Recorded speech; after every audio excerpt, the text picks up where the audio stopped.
Bangladesh, Pakistan, Russia সহ ৭৫ দেশের immigrant visa কার্যক্রম স্থগিত করতে যাচ্ছে যুক্তরাষ্ট্র। কার্যকর ২১ জানুয়ারি থেকে। আসন সমঝোতা নিয়ে জামায়াত নেতৃত্বাধীন জোটের সংকট কাটেনি, নতুন ঐক্যের আভাস ইসলামী আন্দোলনের।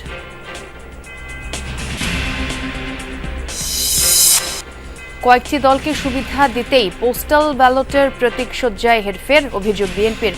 গেজেটের ধারাবাহিকতায় করা হয়েছে ছাপার কাজ, বলছে ইসি। আমাদের যে গেজেটটা পাবলিশ করা হয়েছে সেই গেজেটের ধারাবাহিকতা যেভাবে আছে সেই অর্ডারেই করা হয়েছে। এখন এটা কমিশন যেভাবে সিদ্ধান্ত নেবেন সেইটাই। শেষ লাইনে মাঝামাঝি জায়গায় যাতে করে এই পেপারটা ভাঁজ করলে ধানের শীষের উপরের অংশ দেখা যাবে এক পাশে, নিচের অংশ দেখা যাবে আরেক পাশে। এটা জৈব ঘটনা নয়, এটা ইচ্ছাকৃত। কথা রাখতে পারলেন না শিক্ষা উপদেষ্টা। ১৫ জানুয়ারির মধ্যে শিক্ষার্থীদের হাতে পৌঁছায়নি সব বই, আরও ১৫ দিন সময় চাইছে এনসিটিবি। গুণগত মানটা যেন আমরা এনশিওর করতে পারি, সেটার জন্য আমাদের অনেকগুলো ইন্টারভেনশন ছিল। পিপিআর শর্ত অনুযায়ী যাদেরকে আমাদের ফেব্রুয়ারির ৪ তারিখ পর্যন্ত সময় দিতে হয়েছে। ক্রিকেটারদের নিয়ে বিতর্কিত মন্তব্য করায় বিসিবি পরিচালক নাজমুল ইসলামকে পদত্যাগের আলটিমেটাম কোয়াবের, অন্যথায় বন্ধ থাকবে বিপিএল সহ সব ধরনের খেলা। তোমরা খেলতে পারো না, তোমাদের পিছে যা খরচ করছি এটার এবার তোমরা এবার তোমাদের কাছ থেকে আমরা নিতে থাকি। বিপিএল এর ফার্স্ট ম্যাচের আগে যদি রিজাইন না করেন তাহলে আমরা সব ধরনের ক্রিকেট বন্ধ ঘোষণা করছি। বিশ্বের ৭৫টি দেশের ইমিগ্রেন্ট ভিসা কার্যক্রম স্থগিত করতে যাচ্ছে যুক্তরাষ্ট্র, জানিয়েছে মার্কিন পররাষ্ট্র মন্ত্রণালয়। তালিকায় রয়েছে বাংলাদেশ, পাকিস্তান, আফগানিস্তান সহ বহু দেশ। পররাষ্ট্র দফতরের নথির বরাতে এই তথ্য প্রকাশ করেছে মার্কিন গণমাধ্যম ফক্স নিউজ। তবে এই স্থগিতাদেশের অন্তর্ভুক্ত নয় পর্যটন এবং ব্যবসায়িক ভিসা। তালিকায় বাংলাদেশের পাশাপাশি রয়েছে Russia, Pakistan, Afghanistan, Brazil, Iran, Iraq, মিশর, থাইল্যান্ড সহ আরও অনেক দেশের নাম। আগামী ২১ জানুয়ারি থেকে কার্যকর হতে যাচ্ছে এই সিদ্ধান্ত, যা মার্কিন পররাষ্ট্র দফতর কর্তৃক পুনরায় মূল্যায়নের আগ পর্যন্ত অনির্দিষ্টকালের জন্য অব্যাহত থাকবে। ক্ষমতায় আসার পর থেকেই যুক্তরাষ্ট্রের অভিবাসী দমনে একের পর এক অভিযান চালিয়ে যাচ্ছেন মার্কিন প্রেসিডেন্ট ডোনাল্ড ট্রাম্প, যার জেরে ব্যাপক বিক্ষোভ সহিংসতা ছড়িয়েছে যুক্তরাষ্ট্রেও। জামায়াতে ইসলামীর সঙ্গে আসন সমঝোতার জটিলতার মধ্যে নতুন জোটের ইঙ্গিত দিলেন ইসলামী আন্দোলন বাংলাদেশের মুখপাত্র গাজী আতাউর রহমান। বলেছেন, ১১ দলের না থাকার বিষয়ে সিদ্ধান্ত আগামী ২-১ দিনের মধ্যেই আনুষ্ঠানিকভাবে জানানো হবে। এদিকে জামায়াত ইসলামী জানিয়েছে, আসন ভাগাভাগি নিয়ে সংকট দ্রুতই কেটে যাবে। ইসলামী আন্দোলন বাংলাদেশ ও বাংলাদেশ খেলাফত মজলিসের ১১ দলে থাকা না থাকা নিয়ে কয়েকদিন ধরেই চলছিল গুঞ্জন। নির্বাচনে জামাত নেতৃত্বাধীন ১১ দলের কে কোন আসনে প্রার্থী হবেন তার ঘোষণা নিয়ে সংবাদ সম্মেলনের কথা ছিল বুধবার। তবে আসন নিয়ে সমঝোতা না হয় সেই ব্রিফিং ভেস্তে যায়।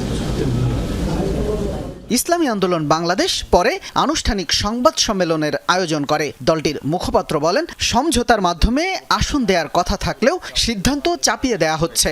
ফলে ইসলামী আন্দোলনের হেভিওয়েট প্রার্থীর জায়গায় অন্যান্য দলের প্রার্থী দেয়া হয়েছে। চাপিয়ে দেয়া কোনো সিদ্ধান্ত দল মানবে না বলেও জানান তিনি। প্রয়োজনে কয়েকটি দল মিলে নতুন জোট করার ইঙ্গিত আছে তার। তা এখন আমরা অন্যান্য সমমনা আমাদের যে রাজনৈতিক দল যাদেরকে নিয়ে আমরা পথ চলা শুরু করেছিলাম তাদের সাথেও আমরা পরস্পর যোগাযোগ করছি। আমাদের আলোচনা চলমান আছে। আমরা চাচ্ছি যে মানুষের মধ্যে যে আগ্রহ তৈরি হয়েছিল, যে প্রত্যাশা তৈরি হয়েছে, মানুষের সমর্থন কিভাবে আদায় করতে পারবো, মানুষের প্রত্যাশা কিভাবে বাস্তবায়ন করতে পারবো, এটা নিয়ে আমরা এখনো পর্যন্ত আলাপ আলোচনা চালিয়ে যাচ্ছি। আরেক ব্রিফিংয়ে জামাতে ইসলামীর সহকারী সেক্রেটারি জেনারেল ও মুখপাত্র বলেন, জোটের সব দলের মধ্যে এখনো সৌহার্দ্যপূর্ণ সম্পর্ক বিদ্যমান। আসন ভাগাভাগি নিয়ে সংকট ২-১ দিনের মধ্যে কেটে যাবে বলে জানান তিনি। ১১ দলের সুন্দর একটি পরিবেশ এখনো আছে এবং সেটা আমরা অব্যাহত রাখবো এবং আসন সমঝোতাটা আপনাদের সামনে আমরা যথাসময় ফাইনাল কথা বলতে পারবো। সব দল তার অবস্থান থেকে সর্বোচ্চ উদারতা, সহনশীলতা, সম্মান, মর্যাদা রেখেই ভূমিকা রাখছেন। জামাতের মুখপাত্র বলেন, ১১ দলের আসন নিয়ে সমঝোতায় সর্বোচ্চ উদারতা দেখাচ্ছে তার দল। এই ধরনের কোনো সমস্যা। শামীম রেজা, যমুনা নিউজ, ঢাকা। বিশেষ কিছু দলকে সুবিধা দেওয়ার জন্য দাঁড়িপাল্লা, হাতপাখা ও শাপলা কলি প্রতীকগুলোকে পোস্টাল ব্যালটের প্রথম লাইনে রাখা হচ্ছে, এমন অভিযোগ করেছেন বিএনপির স্থায়ী কমিটির সদস্য নজরুল ইসলাম খান। গতকাল সন্ধ্যায় গুলশানে বিএনপির কেন্দ্রীয় নির্বাচন পরিচালনা কার্যালয়ে এক সংবাদ সম্মেলনে এই কথা বলেন তিনি। নজরুল ইসলাম দাবি করেন, পোস্টাল ব্যালটে এমনভাবে ধানের শীষ রাখা হয়েছে যাতে সেটি ভোটারদের কাছে ভালোভাবে দৃশ্যমান না হয়। এ সময় তিনি বলেন, এটি দৈব ঘটনা নয়। 3টি রাজনৈতিক দলের প্রতীক প্রথম সারিতে রাখা অনিচ্ছাকৃত ঘটনা হতে পারে না। বলেন, ব্যালট পেপার সংশোধনের অনেক নজির আছে, এখনো অনেক সময় আছে উল্লেখ করে নতুন করে ব্যালট ছাপানোর দাবি জানান নজরুল ইসলাম খান। মহানগর এবং বিভিন্ন নির্বাচনী এলাকা যে তার প্রথম লাইনে দাড়িপাল্লা আছে, শাপলা কলি আছে এবং হাত পাখা আছে, কিন্তু বিএনপির যে প্রতীক সেটা শেষ লাইনে মাঝামাঝি জায়গায়। আমরা মনে করি যে এই বিষয়টা এমনি এমনি হয় নাই, এটা দৈব ঘটনা নয়, এটা ইচ্ছাকৃত। গেজেটের ধারাবাহিকতা হিসেব করে পোস্টাল ব্যালটের প্রতীক ছাপানো হয়েছে বলে জানিয়েছেন নির্বাচন কমিশন সচিব আক্তার আহমেদ। বুধবার সন্ধ্যায় এক ব্রিফিংয়ে ইসি সচিব জানান, এ নিয়ে কমিশন যে সিদ্ধান্ত নেবে তাই হবে। এদিকে বুধবার পঞ্চম দিনের আপিল শুনানি শেষে প্রার্থিতা ফিরে পান 74 জন, আর খারিজ হয় 18 জনের আবেদন। স্থগিত রাখা হয়েছে 8 জনের আপিল। প্রার্থীর বৈধতার ক্ষেত্রে ছোটখাটো ও সংশোধনযোগ্য ত্রুটি বিবেচনা করছে ইসি। তবে ঋণ খেলাপি, দ্বৈত নাগরিকত্ব ও স্বতন্ত্রের ক্ষেত্রে 100% ভোটারের সমর্থন আছে কিনা এই বিষয়ে কঠোর অবস্থানে কমিশন। এ নিয়ে ক্ষুব্ধ প্রতিক্রিয়া জানান স্বতন্ত্র প্রার্থীরা। বিদেশি নাগরিকত্ব জটিলতায় অপেক্ষমান রাখা হচ্ছে দিনাজপুর 5 আসনে বিএনপি প্রার্থী AKM কামরুজ্জামানের প্রার্থিতা বাতিলের আবেদনটি। এছাড়া কুমিল্লা 6 আসনের বিএনপি প্রার্থী মনিরুল হক চৌধুরীর প্রার্থিতা বৈধতার বিরুদ্ধে করা আবেদন খারিজ করে দেয় কমিশন। এদিকে নির্বাচনী আচরণবিধি লঙ্ঘন করায় ঢাকা 13 আসনের প্রার্থী বাংলাদেশ খেলাফত মজলিসের মামুনুল হককে শোকজ করেছে নির্বাচন কমিশন। সংবিধানের 66(2) ক একটি অনুচ্ছেদ সংশোধন করে বলা আছে, নির্বাচনে মনোনয়ন দানের পূর্বে কোনো ব্যক্তি যদি অন্য দেশের নাগরিকত্ব ত্যাগ করেন তাহলে তিনি নির্বাচনে প্রতিদ্বন্দ্বিতা করতে পারবেন, এটা তার অযোগ্যতা হবে না। আমাদের যে গেজেটটা পাবলিশ করা হয়েছে সেই গেজেটের ধারাবাহিকতা যেভাবে আছে সেই অর্ডারেই করা হয়েছে। এখন এটা কমিশন যেভাবে সিদ্ধান্ত নেবেন সেইটাই। এটা তো কমিশনের ব্যাপার, এটা আমি বলবো কি করে। বিএনপির চেয়ারম্যান তারেক রহমানের সঙ্গে সাক্ষাৎ করেছেন 12 দলীয় জোটের শীর্ষ নেতারা। বুধবার বিকেলে গুলশানে বিএনপি চেয়ারম্যানের কার্যালয়ে এই সাক্ষাৎ অনুষ্ঠিত হয়। এ সময় দীর্ঘদিনের যুগপৎ আন্দোলনের মিত্র এই জোটের শীর্ষ নেতারা বিএনপি চেয়ারপারসন বেগম খালেদা জিয়ার মৃত্যুতে শোক ও শ্রদ্ধা জ্ঞাপন করেন। কথা বলেন সমসাময়িক রাজনীতি নিয়ে। আগামী নির্বাচন সামনে রেখে ঐক্যবদ্ধভাবে সকল ষড়যন্ত্র মোকাবেলায় নিজেদের অবস্থান তুলে ধরেন 12 দলের নেতারা। বিএনপি চেয়ারম্যান তারেক রহমান দল ক্ষমতায় এলে জাতীয় সরকার গঠনের কথা পুনর্ব্যক্ত করেন। সন্ধ্যায় তারেক রহমানের সাথে সাক্ষাৎ করেন জামায়াত ইসলামীর সাবেক আমির প্রয়াত গোলাম আজমের ছেলে এবং গুমের শিকার অবসরপ্রাপ্ত ব্রিগেডিয়ার জেনারেল আমান আজমি। ফের কথা দিয়ে কথা রাখতে পারল না জাতীয় শিক্ষাক্রম ও পাঠ্যপুস্তক বোর্ড NCTB। মাধ্যমিক ও সমমানের সব বই পৌঁছানো যায়নি শিক্ষার্থীদের হাতে। এর আগে NCTBর কর্মকর্তাদের সাথে নিয়ে শিক্ষা উপদেষ্টা জানিয়েছিলেন 15 জানুয়ারির মধ্যে সব বই দেয়া হবে। এখন সব শিক্ষার্থীর কাছে বই পৌঁছে দিতে আরো 15 দিন সময় চাইছে NCTB। আলামিন হক অহন জানাচ্ছেন বাকিটা। গেল 28 ডিসেম্বর NCTB অডিটোরিয়ামে এক অনুষ্ঠানে চলতি বছরের পাঠ্যপুস্তকের সফট কপি অনলাইনে উন্মুক্ত করে দেওয়া হয়। প্রধান অতিথি ছিলেন শিক্ষা উপদেষ্টা CR আবরার। তখন প্রশ্ন ওঠে, বিনামূল্যের পাঠ্য বই বিতরণে বিলম্ব হওয়ার চাপ সামলাতেই কি এত আয়োজন করে সফট কপি ওয়েবসাইটে আপলোড? আমার উপরে নানান রকমের সাজেশন। শিক্ষা উপদেষ্টা জানান 15 জানুয়ারির মধ্যেই শতভাগ বই শিক্ষার্থীদের হাতে পৌঁছাবে। আর সে সময় NCTB বলেছিল অল্প কয়েকদিনের কথা। আমাদের কাছে মনে হতে পারে যে আমরা পারবো না, কিন্তু আসলে আমরা পারবো। কিন্তু এখনো প্রায় 1 কোটি বই পৌঁছায়নি স্কুলে। এতে শিক্ষাবর্ষের প্রথম মাস অনেক বিষয়ের বই ছাড়াই শেষ করতে হবে শিক্ষার্থীদের। এনসিটিভি বলছে যথাসময়ে বই দিতে প্রিন্টার্সগুলোকে তাগাদা দিচ্ছেন তারা। একদম ছোট লেভেল আসলে কাজ করেছি আমরা। একটা প্রেসের সে বলল যে তার প্রেসের ট্র্যাক ধরতে পারছে না, রাস্তা সংস্কারের কাজ চলছে। আমরা কিন্তু তখন সিটি কর্পোরেশনের সাথে কথা বলেছি যে আমরা কাজটা 1 মাস পিছিয়ে দিলে আমরা এই কাজটা জাতির গুরুত্বপূর্ণ কাজটা করতে পারি, এবং ওনারা সেটা করেছেন। কর্মকর্তাদের দাবি, গেল 1.5 দশকে জানুয়ারির প্রথম সপ্তাহে কখনোই শতভাগ বই পৌঁছানো যায়নি, কখনো কখনো মার্চ এপ্রিল পর্যন্ত সময় লেগেছে। সেই অর্থে এবার 30 জানুয়ারির মধ্যে বই গেলেও তা এনসিটিভির জন্য নতুন মাইল ফলক। যদি জানুয়ারির মধ্যে শেষ করতে পারি, এটাও আমি মনে করি যে এনসিটিভির একটা বড় অর্জন হবে। গুণগত মানটা যেন আমরা এনশিওর করতে পারি, সেটার জন্য আমাদের অনেকগুলো ইন্টারভেনশন ছিল। আমাদের প্রত্যেকটা প্রেসের জন্য আমাদের একজন করে, কোথাও কোথাও 2 জন, কোথাও কোথাও 3 জনও আমরা আমাদের মনিটরিং কর্মকর্তা কাজ করেছেন। তারা 7/24 আসলে কাজ করেছেন, আমাদের কোনো ছুটি নেন নাই ওনারা। ষষ্ঠ থেকে অষ্টম শ্রেণীর জন্য পুনরায় দরপত্র আহ্বান করায় এমন জটিলতা বলে জানিয়েছে এনসিটিভি। পিপিআর শর্ত অনুযায়ী তাদেরকে আমাদের ফেব্রুয়ারির 4 তারিখ পর্যন্ত সময় দিতে হয়েছে। এবার সাধারণের সাথে মাদ্রাসা ও কারিগরি মিলিয়ে 30 কোটি 2.5 লাখ বই দেয়া হচ্ছে শিক্ষার্থীদের। আল আমিন হক অহন, যমুনা নিউজ, ঢাকা। গণমাধ্যম সংস্কার কমিশনের রিপোর্ট জমা দেওয়ার পর থেকে এখন পর্যন্ত যতজন সাংবাদিক মবের শিকার হয়েছেন তার দায় অন্তর্বর্তী সরকারকেই নিতে হবে, এমনটাই মন্তব্য করেছেন সাবেক গণমাধ্যম সংস্কার কমিশনের প্রধান কামাল আহমেদ। রাজধানীর সিরডাপ মিলনায়তনে সেন্টার ফর গভর্নেন্স স্টাডিজ আয়োজিত গণমাধ্যম সংস্কার, বর্তমান অগ্রগতি ও ভবিষ্যৎ করণীয় শীর্ষক আলোচনা সভায় এই মন্তব্য করেন তিনি।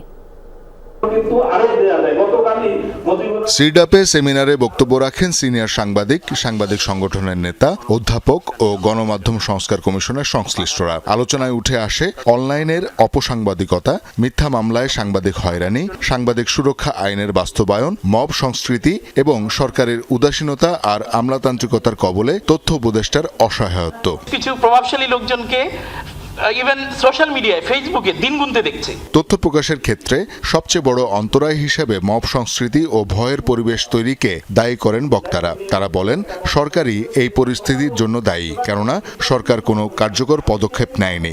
একজন জাজ যিনি কখনোই গণমাধ্যমের সাথে সম্পৃক্ত নন, যে সারা জীবন গণমাধ্যমের বাইরে থেকেছেন, গণমাধ্যম বিমুখ, তিনি ডিসিশন নিচ্ছেন যে আমি কি ধরনের সাংবাদিকতা করব। খুবই হাস্যকর একটা ব্যাপার। যখন স্টোরিটাগুলো করছে ওটা কিন্তু ধামাচাপা পড়ে গেছে, because they are so aggressive, the YouTube and other tube or this channel or that channel, যারা কিনা কোড অফ কন্ডাক্ট মেনে কাজ করে না। আলোচনায় অনলাইন অপসাংবাদিকতাকে গণমাধ্যমের জন্য বড় ঝুঁকি উল্লেখ করে বক্তারা বলেন মূলধারার গণমাধ্যম ও ইউটিউবের পার্থক্য সম্পর্কে সচেতন করতে হবে সরকারকেই, প্রয়োজনে করতে হবে নতুন নীতিমালা। পেশার মানমর্যাদা রক্ষা করা, এটার জন্য আরেকটা চরিত্রের বদল দরকার। আলোচকরা বলেন গণমাধ্যম সংস্কার কমিশনের রিপোর্ট আমলে না নেয়া সরকারের উদাসীনতা। এটা তো নানা ধরনের ভয়ের রাজত্ব, তা সেইগুলো তো হওয়ার মধ্য দিয়ে আরেকবার নতুন করে দলীয়করণের ধারা আসছে, যে বাঁচতে গেলে দল লাগবে। নারী সাংবাদিকের অবস্থা অত্যন্ত করুণ, আগে যা ছিল তার ক্ষেত্রে সংখ্যা কমেছে, এই অন্তর্বর্তী সরকারের সময় সেটা বাড়েনি। তাদের সুরক্ষার প্রয়োজন, তাদের কর্মপরিবেশ উন্নয়নের প্রয়োজন। তথ্য উপদেষ্টার অসহায় স্বীকারোক্তি নিয়ে বক্তারা বলেন আমলাতান্ত্রিক ক্ষমতার বাইরে সরকার যেতে পারেনি। জুলাইয়ের গণঅভ্যুত্থানের মাস্টার মাইন্ড যিনি, তাকে নিয়ে আসলেন আপনারা উপদেষ্টা পরিষদে, নিয়ে এসে তাকে বসিয়ে রাখলেন, 4 মাস কাজ করতে দিলেন না। নিজেদের মধ্যে যদি গণতন্ত্রের চর্চা না থাকে আপনারা কি গণতন্ত্র প্রতিষ্ঠা করবেন? কিন্তু আপনারা দিন গুজার করবেন এবং কোনোভাবে ইলেকশন করে দিয়ে আপনারা সরে যাওয়ার ওই মানসিকতা রাখবেন, এটা কিন্তু খুবই আমার মনে হয় যে দুঃখজনক। ব্যুরোক্রেসি চায় নাই বলে এটা বাস্তবায়িত হয় না, নাম্বার 1। নাম্বার 2, সাংবাদিকরা এটার ব্যাপারে প্রেসার গ্রুপ হিসেবে কাজ করতে চরমভাবে ব্যর্থ হয়েছে। পুরো রিপোর্ট তথ্যপত্র সেটা ওপেন করতে পারলাম না। আমি তো দাবি করি সেইটাকে অন্ততপক্ষে উন্মুক্ত করা হোক। এটা যদি তড়িঘড়ি করে আপনি এখন করেন, আপনি শতভাগ নিশ্চিত থাকতে পারেন রাজনৈতিক সরকার এসে বাস্তবায়ন করবেন না।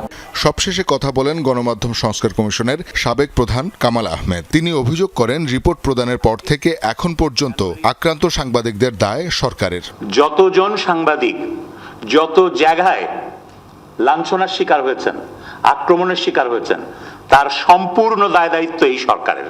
আসন্ন নির্বাচনের সত্য সংবাদ প্রচারে সাহসী ও বস্তুনিষ্ঠ সাংবাদিকতার আহ্বান জানান বক্তারা। শওকত মঞ্জুর শান্ত, যমুনা নিউজ, ঢাকা। বিতর্কিত মন্তব্যের জেরে বিসিবি পরিচালক এম নাজমুল ইসলামকে পদত্যাগের আলটিমেটাম দিয়েছেন ক্রিকেটাররা। আজ বিপিএল এর প্রথম ম্যাচের আগে বিসিবির এই পরিচালক পদত্যাগ না করলে সব ধরনের খেলা বন্ধের হুঁশিয়ারি দিয়েছেন কোয়াব সভাপতি মোহাম্মদ মিঠুন। ভারতের নিরাপত্তা ইস্যু নিয়ে অনিশ্চিত বাংলাদেশের টি-20 বিশ্বকাপ। শ্রীলঙ্কায় ভেন্যু বদল না হলে বিশ্বকাপ না খেলার অবস্থান বিসিবির। এই নিয়ে যখন আইসিসির সঙ্গে আলোচনা চলছে, তখন বিশ্বকাপে শেষ পর্যন্ত খেলা না হলে ক্রিকেটাররা ক্ষতিপূরণ পাবেন কিনা এমন প্রশ্নের জবাবে বিস্ফোরক মন্তব্য করেছেন বিসিবির পরিচালক এম নাজমুল ইসলাম। এর আগে তামিম ইকবালকে নিয়েও বিতর্কিত পোস্ট করেন তিনি। মানে বোর্ডের এখানে লাভ বা ক্ষতি কোনো কিছু নাই। বাংলাদেশ এখানে খেলুক বা না খেলুক, এখানে বোর্ডের লাভ ক্ষতির কোনো বিষয় নাই, অন্তত এই বিশ্বকাপের জন্য। ওরা গিয়ে যদি কিছুই না করতে পারে, তাহলে ওদের পিছনে আমরা যে এত কোটি কোটি টাকা খরচ করতেছি, আমরা কি ওদের কাছ থেকে ওই টাকা ফেরত চাচ্ছি নাকি? প্রশ্নটা তুলতেই পারবে না। না, কারণ হচ্ছে যে আমরা যে ওদের পিছনে এত খরচ করতেছি, বিভিন্ন জায়গায় গিয়ে ওরা কিছুই করতে পারতেছে না। আজ পর্যন্ত আমরা একটা বই শিক্ষা আনতে পারছি? কোনো একটা জায়গায় আমরা কতটুকু কি করতে পারছি? আমরা তাহলে তো প্রত্যেকবারই আমরা বলতে পারি যে তোমরা খেলতে পারো না, তোমাদের পিছে যা খরচ করছি এটার তোমরা এবার তোমাদের কাছ থেকে আমরা নিতে থাকি। তাৎক্ষণিক প্রতিক্রিয়ায় নাজমুলের বক্তব্যকে ব্যক্তিগত দাবি করে ডিসিপ্লিনারি অ্যাকশন নেওয়ার কথা জানায় বিসিবি। বিপরীতে রাতেই জরুরি জুম মিটিংয়ে বসে ক্রিকেটারদের সংগঠন কোয়াব। সেখানে আলোচনা শেষে ক্রিকেটারদের পক্ষ থেকে পরিচালক নাজমুল ইসলামকে পদত্যাগের আলটিমেটাম দেন কোয়াব সভাপতি মোহাম্মদ মিঠুন। দাবি না মানা হলে বিপিএল সহ সব ধরনের ক্রিকেট খেলা বন্ধের হুঁশিয়ারিও দেওয়া হয়। একজন বোর্ড ডিরেক্টর উনি যেভাবে প্লেয়ারদেরকে নিয়ে মন্তব্য করছেন, একজন দায়িত্বরত বোর্ড ডিরেক্টর কখনোই এইভাবে প্লেয়ারদের নিয়ে কথা বলতে পারেন না। আমরা ইমিডিয়েট ওনার রিজাইন চাচ্ছি। উনি যদি কালকে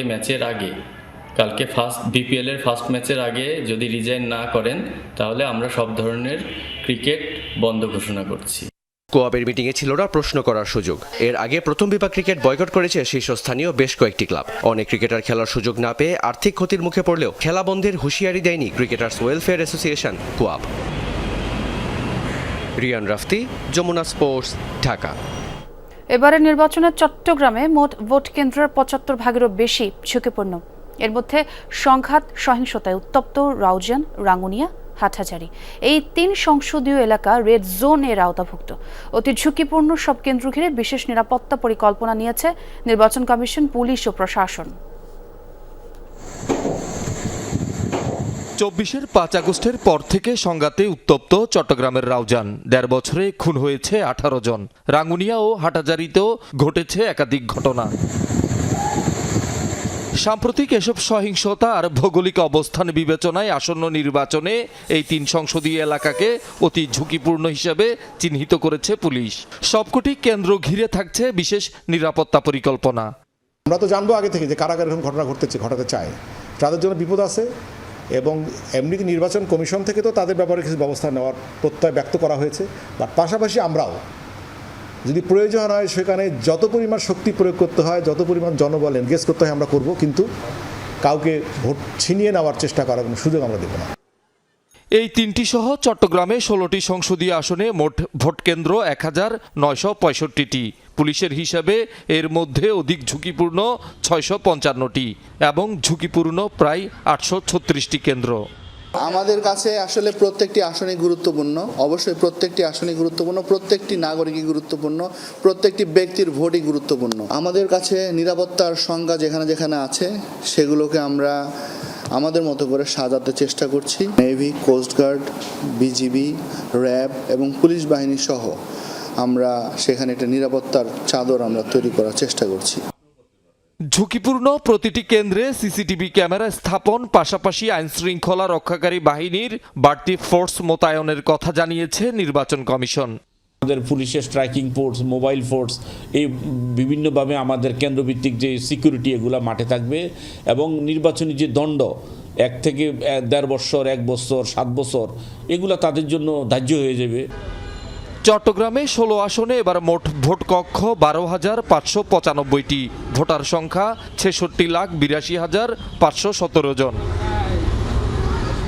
শহীদুল সুমন, যমুনা নিউজ, চট্টগ্রাম। দেশ জুড়ে বাজছে ত্রয়োদশ জাতীয় সংসদ নির্বাচনের ডামাডোল। আনুষ্ঠানিক প্রচারণা বন্ধ থাকলেও চাঁদপুরে নানা কৌশলে গণসংযোগ করছেন কয়েকজন প্রার্থী। তাদের পক্ষে নির্বাচনী প্রচারণায় অংশ নিয়ে এরই মধ্যে বিতর্কে জড়িয়েছেন কয়েকজন এমপিওভুক্ত শিক্ষক। আচরণবিধি লঙ্ঘনের অভিযোগে 4 শিক্ষককে অর্থদণ্ডও দিয়েছেন ভ্রাম্যমাণ আদালত। তবে জামায়াত নেতাদের দাবি, প্রচারণায় অংশ নেওয়া শিক্ষকদের গণতান্ত্রিক অধিকার। ইসির নির্দেশনা অনুযায়ী আনুষ্ঠানিক প্রচারণা এখনো শুরু হয়নি। তবুও চাঁদপুরে প্রকাশ্যে পথসভা করছে বিভিন্ন দলের প্রার্থীরা। ভোটারদের দ্বারে দ্বারে গিয়ে চলছে লিফলেট বিতরণ। দিনের আলোয় আচরণবিধিকে তোয়াক্কা না করে চলছেন চাঁদপুরের জামাত ও বিএনপির কিছু প্রার্থী।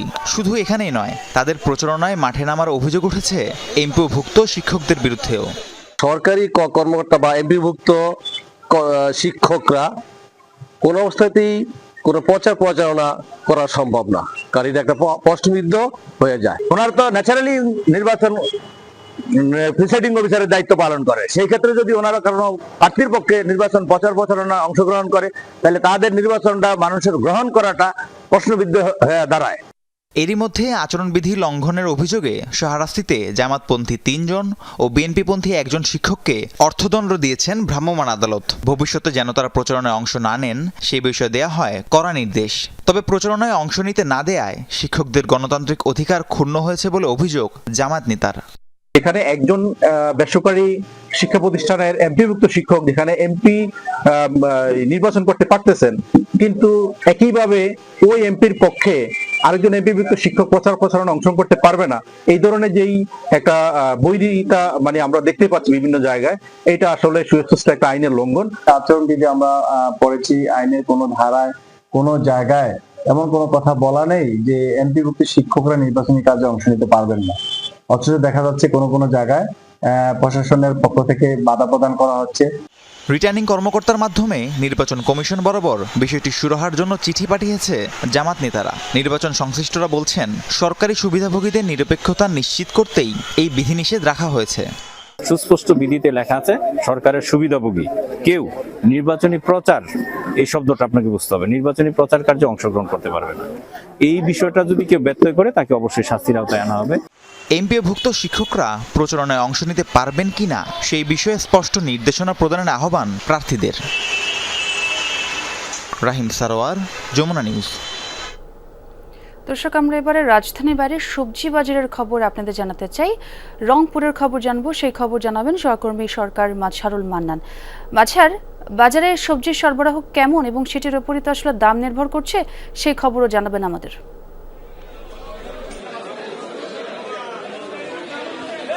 আজকের কথা যদি বলি যে রংপুর মহানগরীর সিটি বাজার যেখানে পাইকারি বেচা বিক্রি হয় আমরা সেখানে আছি। আজকে একটু আমদানিটা কম, সে কারণে আজকের বাজার দরটা কিন্তু একটুখানি এখানে বেশি, যদিও শীতের সময়। তারপরেও কিন্তু আমি যদি আপনাদেরকে একটুখানি জানাতে পারি যে আজকে কোন দরে এখানে বেচা বিক্রি হচ্ছে, তাহলে আপনি অনুমান করতে পারবেন যে আসলে যদি এই পাইকারি বাজারে এই বেচা বিক্রিটা হয় তাহলে খুচরা বাজারে সেটা কতটা আসে। আমরা এখানে যতটুকু জেনেছি যে টমেটো বেচা বিক্রি হচ্ছে 60 থেকে 65 টাকায়, সিম বেচা বিক্রি হচ্ছে প্রতি কেজিতে 25 থেকে 30 টাকা, বেগুন 30 থেকে 35 টাকা, গাজর 30 থেকে 35 টাকা, মূলা 25 থেকে 30 টাকা, পেঁপে 20 থেকে 25 টাকা, শসা 60 থেকে 65 টাকা, আলু পুরনো 12 টাকা, নতুন 20 টাকা যেটি কার্ডিনাল আমরা বলি, এবং আলু যে লাল পাকড়ি দেশি সেটি 32 টাকা, ফুলকপি 50 টাকা, পাতাকপি 20 টাকা, মিষ্টি কুমড়া 25 টাকা, রসুন 70 টাকা, আদা দেশি 110 এবং আমদানি করা যেটা সেটা 100 টাকা, পেঁয়াজ 40 টাকা, কাঁচা কলা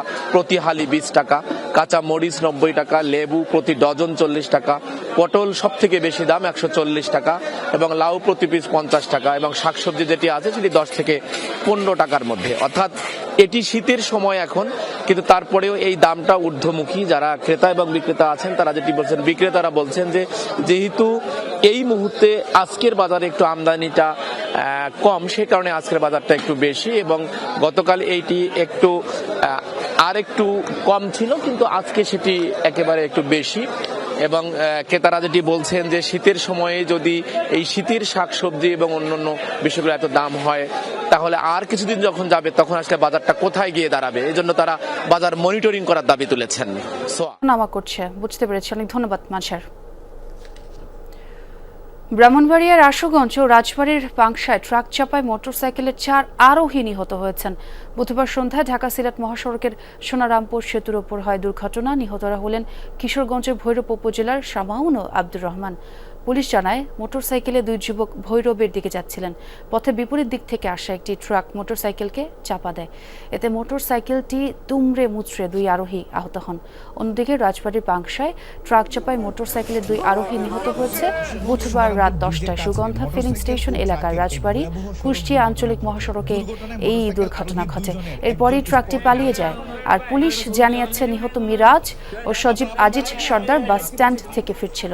এ সময় পেছনে থাকা একটি ট্রাক তাদের চাপা দেয়। এতে ঘটনাস্থলে একজন নিহত হয়, অপরজনকে আহত অবস্থায় ফায়ার সার্ভিসের কর্মীরা হাসপাতালে নিয়ে গেলে চিকিৎসক তাকে মৃত ঘোষণা করেন। যশোর শহরের প্রাণকেন্দ্র দিয়ে যাওয়া মনিহাট থেকে পালবাড়ি পর্যন্ত যশোর খুলনা মহাসড়ক এখন যেন এক মৃত্যুফাত। বারবার সংস্কার করেও মিলছে না স্থায়ী কোনো সমাধান। গর্ত আর খানাখন্দে ভরা এই সড়কে প্রতিদিনই ঘটছে দুর্ঘটনা আর ভোগান্তি পোহাচ্ছেন হাজারো মানুষ।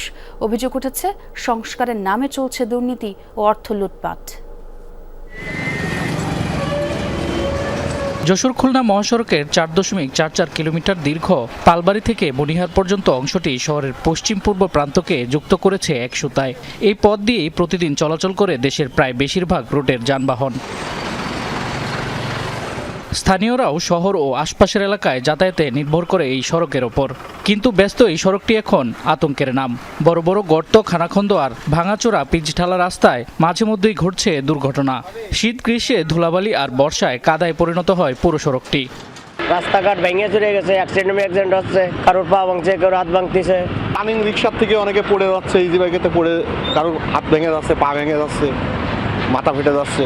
লোকাল বাস গাড়িটা পাল্টে খেয়েছে, আর একজন তো না বাসায় অবস্থা। গাড়ির শ্যাপ ট্যাপ ভাঙ্গি, গিয়ার বক্স খুলে পড়ে গেছে।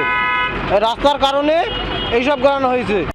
ভুক্তভোগীদের অভিযোগ, প্রতি বছরই সংস্কারের নামে চলে হরিলুট। মাস না যেতে আবার ভেঙে পড়ে রাস্তা। এতে সরকারি অর্থের অপচয়ের পাশাপাশি বাড়ছে জনদুর্ভোগ।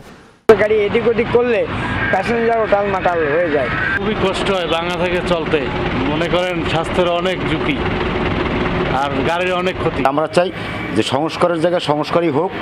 এই সংস্কারের নামে যেন টাকা পয়সা, সরকারি রাজস্ব খাতের টাকাগুলো হরিলুট না হয়। প্রতিনিয়তই মনে করেন এই মাস অন্তর এরা সংস্কার করতেছে, আবার সেই গর্ত। আবারও এই মহাসড়কে সংস্কার কাজ শুরু হয়েছে বলে জানিয়েছে সড়ক ও জনপথ বিভাগের দায়িত্বপ্রাপ্ত কর্মকর্তা। ইতিমধ্যে এটার মেরামত সংস্কারের কাজ শুরু হয়েছে। এটার ঠিকাদারকে সময়সীমা দেওয়া হয়েছে আগস্ট পর্যন্ত।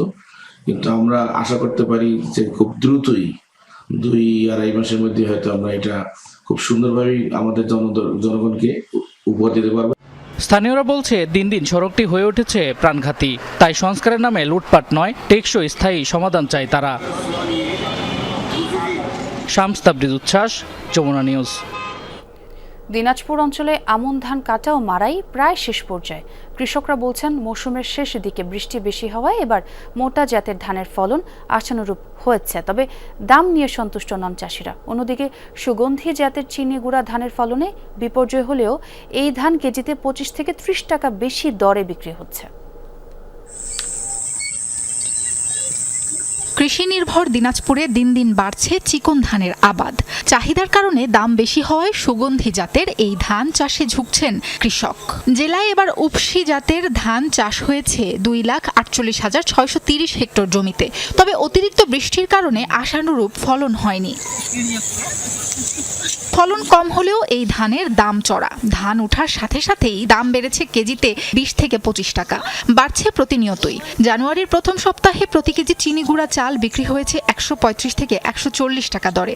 আতপ বিক্রি হয়েছে 120 থেকে 125 টাকা কেজি। তাই আবাদ ভালো না হলেও দাম নিয়ে খুশি কৃষক। দিনাজপুরের 13 থানার মধ্যে সব জায়গায় এই চালের যে উৎপাদন ব্যাপক আকারে উৎপাদন হয়ে থাকে। ঝড় বাতাসে পড়ে গেছে, পড়ে যাওয়াতে একটু ফলন তো কম হবে ফলন তো 15-16 মণ হিসাবে, এই হিসাবে দাম হলে আমাদের পোষাবে। এই ধানের যে খরচা, সরকার যদি দাম না দেয় তাহলে তো আমাদের লস এসে যাবে। অন্যদিকে মোটা ধান চাষ থেকে সরে আসছেন চাষিরা। চলতি আমন মৌসুমে জেলার মাত্র 990 হেক্টর জমিতে মোটা জাতের ধান আবাদ হয়েছে, আর হাইব্রিড চাষ হয়েছে 11,240 হেক্টর জমিতে। অল্প জমিতে চাষ হলেও মৌসুমের শেষ দিকে অতিরিক্ত বৃষ্টি হওয়ায় মোটা ধানের বাম্পার ফলন হয়েছে। তবে দাম নিয়ে সন্তুষ্ট নন কৃষক। সারের দাম বেশি, হ্যাঁ, ধানের দাম হচ্ছে কম। মনে করছে 25,000 26,000 টাকা বিঘা খরচা, গৃহস্থ পোষায় না এই বাজারে। মনে করেন যদি সরকার দামটা একটু না দেয় তাহলে একটু না কৃষকেরা বাঁচে। বাজার যদি কম থাকে তাহলে তো আমাদের অবস্থা খারাপ, খরচার টাকা আসবে না যদি কম মানে বাজার কম হয়। সরকারি ক্রয় মূল্যের চেয়ে প্রতি কেজি চাল 4 থেকে 5 টাকা কমে বাজারে বিক্রি হচ্ছে। সরকার মোটা সিদ্ধ চাল ক্রয় করছে প্রতি কেজি 50 টাকায়, আর বাজারে গুটি স্বর্ণা, সুমন স্বর্ণা সহ সব ধরনের মোটা ধান বিক্রি হচ্ছে 45 থেকে 46 টাকা কেজিতে। এই চিনিগুড়ার চাল আমরা বেচলাম 100 টাকা কেজি, আজকে 120 টাকা কেজি বেচতেছি। আমরা পূর্ণ নাই বলে স্টকে চাল নাই, তার জন্য দামটা বেশি পূর্ণ চালের। আর নতুন চালের দামটাও বেশি হবে ভাই বর্তমানে বাজারে। কম আছে পরিণামে আর ওগুলা চাহিদা বেশি, আর গুটি স্বর্ণা এগুলা চাহিদা কম, এই জন্য সরবরাহ বেশি, দামটাও কম। চলতি মৌসুমে জেলায় 2,60,860 হেক্টর জমিতে আমন চাষের লক্ষ্যমাত্রা রাখা হয়েছিল। সব মিলিয়ে আবাদ নিয়ে সন্তোষ প্রকাশ করেছে কৃষি বিভাগ। লক্ষ্যমাত্রা ছিল প্রতি হেক্টর জমিতে 3.35, আমার লক্ষ্যমাত্রার চেয়ে কিন্তু বেশি আমরা ফলন পেয়েছি 3.5 টন পার হেক্টরে, এবং এটা চাউলে। সাবরিনা লিজা, যমুনা নিউজ। শরীয়তপুরে একটি রোগী বহনকারী অ্যাম্বুলেন্স 2 দফা আটকে রাখায় অসুস্থ এক রোগীর মৃত্যু হয়েছে। অভিযোগ, স্থানীয় অ্যাম্বুলেন্স সিন্ডিকেটের সদস্যরা 1 ঘন্টারও বেশি সময় অ্যাম্বুলেন্সটি আটকে রাখায় হাসপাতালে নিতে দেরি হয়, আর তাতেই মারা যান রোগী। এই ঘটনায় 4 জনের নাম উল্লেখ সহ 6 জনকে অজ্ঞাত আসামি করে মামলা করেছে নিহত ব্যক্তির পরিবার। পরে একজনকে গ্রেফতার করে পুলিশ। মাত্র 4.5 মাসের ব্যবধানে আবারও অ্যাম্বুলেন্স সিন্ডিকেটের নৈরাজ্যে ঝরে গেল একটি প্রাণ। সিন্ডিকেটের বাইরে থেকে ভাড়া নেয় শরীয়তপুর সদরে 2 দফা আটকে দেয়া হয় মুমূর্ষু রোগীবাহী অ্যাম্বুলেন্সটি। এতে সময় মতো হাসপাতালে পৌঁছাতে না পারায় পথে মৃত্যুর মুখে ঢলে পড়েন 70 জমশেদ ঝালি। গত মঙ্গলবার হৃদরোগে আক্রান্ত হয়ে হাসপাতালে ভর্তি হন জমশেদ। অবস্থার অবনতি হলে তাকে ঢাকায় রেফার করেন চিকিৎসকরা। 6,500 টাকা চুক্তিতে হাসপাতাল চত্বর থেকে একটি অ্যাম্বুলেন্স ভাড়া করেন স্বজনরা। তাদের অভিযোগ, অ্যাম্বুলেন্সে রোগী তোলার পর বাড়তি ভাড়া দাবি করে চক্রের সদস্যরা। উপায় না পেয়ে অন্য একটি অ্যাম্বুলেন্স ভাড়া করেন স্বজনরা। এতেই ক্ষিপ্ত হয় সিন্ডিকেটের সদস্যরা। গাড়ি তো উড়াইলাম, এমন যাইবো না, এই যাবো না ঠেলা ঠেলি রাখতেছে। তারপরে আমার ভাই আসলো, দেশে গাড়ি লইছে, আমি কল দিছি, ভাই আইসে অনেক তো উড়াইতে দিব না। এই লেগে আমরা অটো ভাড়া করে রোগীর এই অবস্থায়, অসুস্থ অবস্থায় সামনে নিয়ে উড়াইছি। গাড়ি তারা সিগন্যাল দিছে, সিগন্যাল দেওয়ার পর আমি গাড়িটা বামে চাপাইছি। বামে চাপানোর পরে 3-4 জন আমার ডান পাশ দিয়ে আইসা আমার গাড়ির চাবি নিয়ে গেছে। চাবি নিয়ে তারা মনে করেন যে আমার সাথে খুব ধস্তাধস্তি করছে। এর আগে গত বছরের আগস্টে সিন্ডিকেট চক্রের বাধার মুখে 40 মিনিট সড়কে অ্যাম্বুলেন্স আটকে থাকায় মৃত্যু হয় এক নবজাতকের। এ ঘটনায় নিন্দার ঝড় উঠেছে। যদি এই কাজ করে থাকে তার যে বিচার হয় আইনত-ভাবে, সেই বিচারই আমরা করে দিতে হবে। সোজা কথা, অ্যাম্বুলেন্সের নিয়ন্ত্রণ আমাদের হাতে নেই। যদিও আমি স্বাস্থ্য বিভাগের প্রধান, কিন্তু ওই এদের বাড়ার বা এদের নীতি নির্ধারণ বা কোনো আইনি প্রক্রিয়ার পদক্ষেপ নেওয়ার কোনো আইন নেই আমাদের আন্ডারে। এছাড়া অভিযুক্তদের ডেকে নিয়ে মুচলেকে আদায় করেছেন জেলা প্রশাসক। অ্যাম্বুলেন্স সিন্ডিকেটের বিরুদ্ধে শক্ত পদক্ষেপের আশ্বাস দিয়েছে জেলা পুলিশ। একজনকে পার্টিকুলার ব্যক্তির বিরুদ্ধে হয়তো ব্যবস্থা নেওয়া যেতে পারে, কিন্তু সামগ্রিকভাবে পুরো প্রসেসটাকে যদি আনতে হয় তাহলে সেক্ষেত্রে হাসপাতাল কর্তৃপক্ষ, বিআরটিএ, জেলা প্রশাসন সবাইকে একসাথে নিয়ে আমাদের কাজটা করতে হবে। রোগীরা যদি মনে করে যে আমি কম টাকা এটা পাচ্ছি, সেটা অ্যাভিল করতেই পারে, লিখিত রাখলাম, এবং সেটা যদি ব্যত্যয় ঘটায় তখন তো আমরা দেখবো, অন্য জিনিসগুলো আমরা দেখবো। বারবার এমন ঘটনায় বিপাকে সেবা প্রার্থীরা। সিন্ডিকেট ভেঙে ভাড়া নির্ধারণ করে দেওয়ার দাবি স্থানীয়দের। এস.এম. শাকিল, যমুনা নিউজ, শরীয়তপুর। এবারের বাণিজ্য মেলায় রফতানিমুখী খাতে প্রচারণায় গতানুগতিক ধারণা থেকে বের হয়েছে ইপিবি। রফতানিযোগ্য 7টি খাতকে তুলে ধরা হচ্ছে এক্সপোর্ট এনক্লেভে। তবে ক্রেতাদের অভিযোগ, এই প্রচারণা থমকে আছে কেবল প্রদর্শনীতেই। রফতানিযোগ্য অনেক খাতকেই তেমন স্টল বরাদ্দ দেওয়া হয়নি। আর বিক্রেতারা বলছেন, বিদেশি ক্রেতাদের আকর্ষণ করা না গেলে বহির্বিশ্বে হোঁচট খেতে হবে। পুরান ঢাকার হাজারীবাগের তাসনিম আলম লেদার ইঞ্জিনিয়ারিংয়ে স্নাতক ডিগ্রি সম্পন্নের পর চামড়াজাত পণ্যের ব্যবসায় নামেন তিনি। অংশ নিয়েছেন এবারের বাণিজ্য মেলায়। বাণিজ্য মেলার অন্যতম লক্ষ্য রপ্তানি খাতকে বেগবান করাও। তবে বাস্তবতা হচ্ছে, গতানুগতিক প্রচারণায় এটি যেন দিন দিন পারিবারিক কেনাকাটার মেলাতেই সীমাবদ্ধ হচ্ছে। বিভিন্ন খাতের উদ্যোক্তারা বলছেন, পণ্যের বৈচিত্র্য ও মান নিয়ে সম্ভাবনা থাকলেও সঠিক উদ্যোগের অভাবে বিশ্ববাজারে হোঁচট খেতে হচ্ছে বারবার। এবারে মেলাতেও বিদেশি বায়ারদের আনাগোনা কম। চামড়া নিয়ে আমাদের সমস্যা নেই, সমস্যা হচ্ছে যে ম্যাটেরিয়ালস যেগুলো আমাদের চায়না থেকে ইম্পোর্ট করতে হয়। এই মেলা মূলত আপনার সেলের জন্য, এবং বায়াররাও আসে, যারা লোকাল ফরেনার বায়ার খুব কম আসে। এক্সপোর্টের জন্য এরকম কোনো ফরেন বায়ার এখনো পর্যন্ত আমাদের এখানে আসে নাই। এই বৈচিত্র্যময় বিষয়গুলো শুধু আমরা প্রচার করলে তো হবে না, বাইরের দেশে প্রচার করতে হলে গভর্নমেন্টের কিছু অ্যাডিশনাল ওয়ার্ক করতে হবে।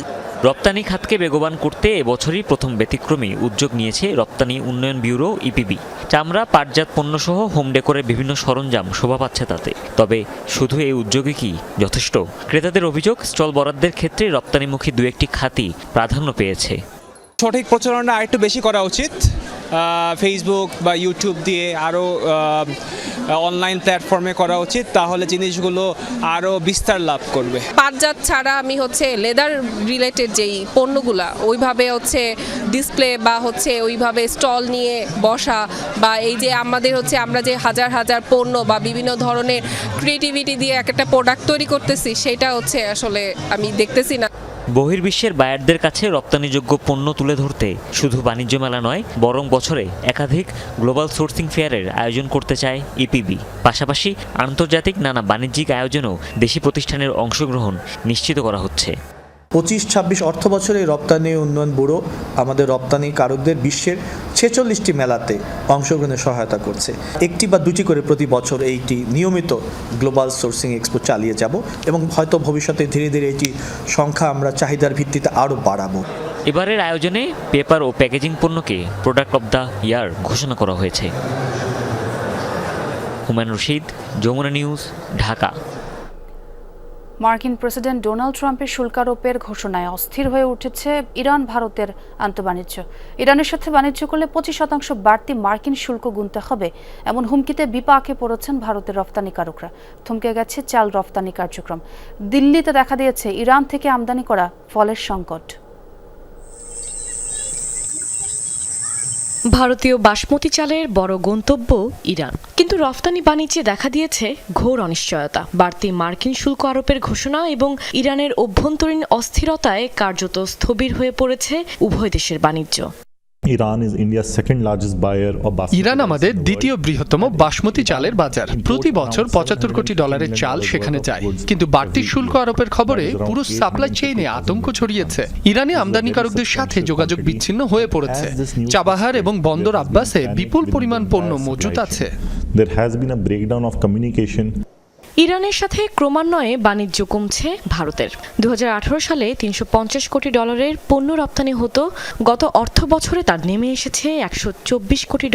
ট্রাম্পের নতুন ঘোষণায় সেই বাণিজ্য শূন্যের কোঠায় নামার উপক্রম হয়েছে। ভারতীয় বন্দরেও পড়ে আছে শত শত কন্টেইনার। নতুন বাজার খোঁজা জরুরি হয়ে পড়েছে, কিন্তু পুরনো বাণিজ্যিক মিত্র হারানো চলবে না। বাজার হারানোর সামান্যতম ঝুঁকিও কৃষি খাতের জন্য বড় বিপদ। খবরটি ছড়ানোর পর থেকেই ভারতের বাজারে চালের দাম কমতে শুরু করেছে। ইরান থেকে ফল আমদানিতেও বিরূপ প্রভাব পড়ছে। দিল্লির বড় বড় বাজারে টান পড়েছে ইরানি পেস্তা, কাঠবাদাম আর খেজুরের সরবরাহে। মধ্যপ্রাচ্যের এই দেশটির মুদ্রার বড় ধরনের দরপতন লেনদেনকে জটিল করে তুলেছে। আমদানি কমলে দাম বাড়বে, তাতে বিক্রি কমে যাওয়ার শঙ্কা আছে। তবে বেকারিতে যাদের পেস্তা বা বাদাম লাগবেই, তারা হয়তো দাম বেশি হলেও কিনতে বাধ্য হবে। ভারত সরকার এখন পর্যন্ত এ বিষয়ে মন্তব্য করেনি। তবে দিল্লির ড্রয়িং রুম থেকে তেহরানের বন্দর, সবখানেই এখন উৎকণ্ঠা। এই বাণিজ্যিক অচলাবস্থা কাটবে কবে? কাশফিয়া রুহি, যমুনা নিউজ। চট্টগ্রামে আইনজীবী সাইফুল ইসলাম আলিফ হত্যা মামলায় বিচারিক আদালতে আগামী 19 জানুয়ারি চার্জ গঠনের দিন ধার্য করেছেন দ্রুত বিচার ট্রাইব্যুনাল। গতকাল ট্রাইব্যুনালের বিচারক মোহাম্মদ জাহিদুল হক এই আদেশ দেন। এর আগে আলিফ হত্যা মামলার 22 আসামিকে কড়া নিরাপত্তায় আদালতে হাজির করা হয়। তবে নিরাপত্তা সহ সার্বিক পরিস্থিতি বিবেচনায় এদিন আদালতে আনা হয়নি সনাতনী জোটের মুখপাত্র চিন্ময় কৃষ্ণ দাসকে। শুনানি শেষে 19 জানুয়ারি চার্জ গঠনের দিন ধার্য করেন আদালত। আসামিদের প্রিজন ভ্যানে তোলার পর বাদীপক্ষের আইনজীবীদের ঘিরে ধরে হট্টগোল করেন আসামির স্বজনরা। আসামি পক্ষের আইনজীবী নিয়োগে বাধা দানের অভিযোগ করেন তারা। আজকে প্রথম ডেট ছিল, আজকে যেহেতু একজন আসামিকে আনা হয়নি যার কারণে চার্জ ফ্রেম হয়নি। পরবর্তী তারিখ 19 তারিখ চার্জ ফ্রেমের জন্য দিন ধার্য হয়েছে, ওই দিন অভিযোগ শুনানি হবে। মাননীয় বিচারক এবং রাষ্ট্রপক্ষ থেকে আমরা তাদের নিশ্চয়তা দিয়েছি, তাদের পক্ষ থেকে যে কোনো আইনজীবী যদি নিয়োগ দেওয়া হয় তাদের প্রয়োজনীয় নিরাপত্তার বিধান রাষ্ট্রপক্ষ থেকে করা হবে। দেশের বাইরের খবর। ইরানে হত্যাযজ্ঞ বন্ধ হয়ে গেছে বলে জানতে পেরেছেন মার্কিন প্রেসিডেন্ট ডোনাল্ড ট্রাম্প। তার দাবি, দেশটিতে কোনো বিক্ষোভকারীর মৃত্যুদণ্ড কার্যকর করা হবে না। ইরানের ভেতর থেকেই গুরুত্বপূর্ণ সূত্র থেকে এমনটা জানতে পেরেছেন বলে দাবি করেন মার্কিন প্রেসিডেন্ট। বুধবার সাংবাদিকদের প্রশ্নের জবাবে ইরান ইস্যুতে এসব মন্তব্য করেন ডোনাল্ড ট্রাম্প। তবে দেশটিতে সামরিক হামলার সম্ভাবনা একেবারে উড়িয়ে দেননি তিনি। জানান, পরিস্থিতি কোন দিকে মোড় নেয় তার উপর ভিত্তি করে পদক্ষেপ নেবে ওয়াশিংটন। এর আগে সরকার বিরোধী বিক্ষোভ ঘিরে ইরানের যুক্তরাষ্ট্রের হামলার জোরালো আশঙ্কা তৈরি হয়। সংশ্লিষ্ট সূত্রের বরাতে বার্তা সংস্থা রয়টার্স দাবি করে 24 ঘন্টার মধ্যেই ইরানে হামলা চালাতে পারে যুক্তরাষ্ট্র।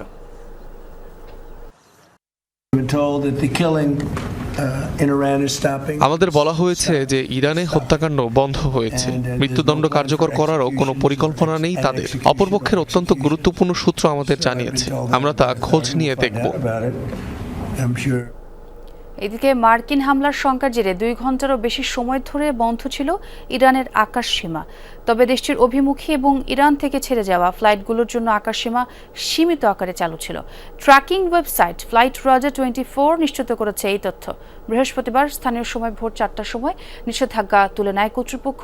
এমন সিদ্ধান্তের কয়েক ঘন্টা আগেই কাতারের আল উদেইদ বিমান ঘাঁটি থেকে কিছু সংখ্যক মার্কিন সেনাদের সরিয়ে নেয় যুক্তরাষ্ট্র।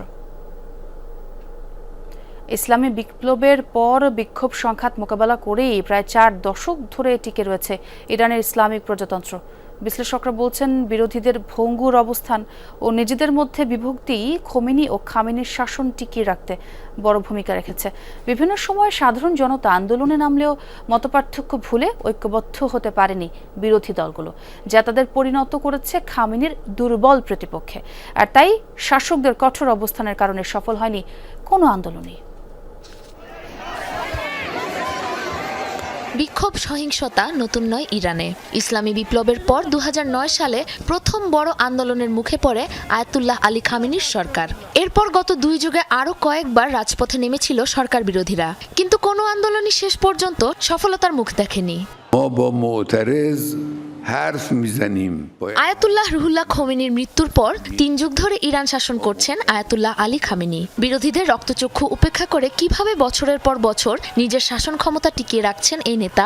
বিশ্লেষকরা বলছেন, দেশটিতে খামেনি বিরোধী বেশ কয়েকটি গোষ্ঠী ও দল থাকলেও তাদের নিজেদের মধ্যে নেই কোনো ঐক্য, যে কারণে সফল হচ্ছে না বিরোধীরা। ইরানে এখন পর্যন্ত সবাইকে নিয়ে কোনো অন্তর্ভুক্তিমূলক দল গঠিত হয়নি, যা ধর্মীয়, আর্থসামাজিক কিংবা জাতিগত সব ভেদাভেদ ভুলে সবাইকে একত্র করতে পারে। এরকম দল ছাড়া কেবল একজন ব্যক্তির উপর নির্ভর করা বেশ বিপজ্জনক বিকল্প হবে, যার নজির আমরা অতীতেও দেখেছি। যুক্তরাষ্ট্রে নির্বাসিত স্বঘোষিত যুবরাজ রেজা পাহলভি সরকারের বিরুদ্ধে নিয়মিতই ডাক দেন আন্দোলন বিক্ষোভের। খামেনির আরেক শক্তিশালী প্রতিপক্ষ বামপন্থী গোষ্ঠী মুজাহিদিন ই খালক অর্গানাইজেশন। যদিও ইরান ইরাক যুদ্ধে বিতর্কিত অবস্থানের কারণে ইরানের বেশিরভাগ মানুষের কাছে তাদের গ্রহণযোগ্যতা নেই। বর্তমান শাসনের বিরুদ্ধে আন্দোলন সংগ্রাম করে আসছে সংখ্যালঘু কুর্দি ও বালুচ সম্প্রদায়ও। সরকারকে বিপদে ফেলতে এই 2 গোষ্ঠীর বিরুদ্ধে বিভিন্ন সময় সশস্ত্র হামলার অভিযোগও উঠেছে। বলা হচ্ছে, আন্দোলনের সুনির্দিষ্ট রূপরেখা না থাকায় মধ্যপ্রাচ্যের অন্যতম দীর্ঘমেয়াদী শাসকের সামনে টিকতে পারছে না বিরোধীরা। বিক্ষোভগুলোকে বিপ্লবে পরিণত করতে প্রয়োজন একটি শক্তিশালী সাংগঠনিক ক্ষমতা ও দীর্ঘস্থায়ী প্রতিরোধ, যা বারবার ভেঙে দেওয়ার চেষ্টা করছে ইসলামিক প্রজাতন্ত্র। এর বিরুদ্ধে দাঁড়াতে দরকার একটি কার্যকর কর্মপরিকল্পনা। চলমান আন্দোলনও অনেকটাই নিয়ন্ত্রণে আনার দাবি করছে ইরান সরকার। বিশ্লেষকরা বলছেন, সরাসরি মার্কিন হস্তক্ষেপ না হলে এবারও টিকে যাবে খামেনির শাসন। সাবরিনা নুসরাত, যমুনা নিউজ। আর এ ছিল যমুনা নিউজে। পরের ঘন্টার খবর দেখার আমন্ত্রণ রইল। ধন্যবাদ সকলকে।